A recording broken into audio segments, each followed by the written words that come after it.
Gaza में जो हो रहा है उस पर चुप रहना उससे भी ज्यादा बुरा और खतरनाक है। ग्रेटा के इसी ऐलान के बाद इजराइल की सरकार अलर्ट हो गई।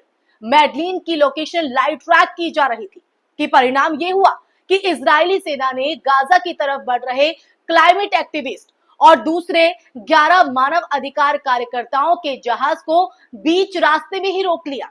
उन्हें डिटेन कर लिया गया और डिटेन करने के बाद उन्हें इजराइल ले जाया गया है, जिसके बाद अब ग्रेटा थनबर्ग अपने और अपने साथियों को रिहा करने की मांग कर रही है। उन्होंने अपने दोस्तों, परिवार और सहयोगियों से गुजारिश की है कि स्वीडन सरकार पर दबाव बनाया जाए।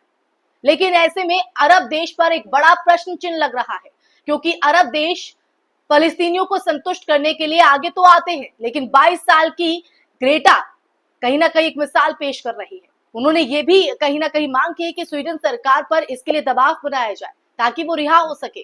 22 साल की है ग्रेटा थनबर्ग, जो अपने साथियों के साथ मैडलिन जहाज में राहत सामग्री लेकर निकली, लेकिन उन्हें गाजा तक पहुंचने से पहले ही रोक दिया गया।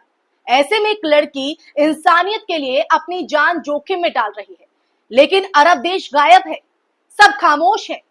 चुल्लू भर पानी में डूब मरना चाहिए। आप फलस्तीनी प्रश्न की अगर बात करें तो ये कई अरब सरकारों की कमजोरी को साफ तौर पर उजागर करता है।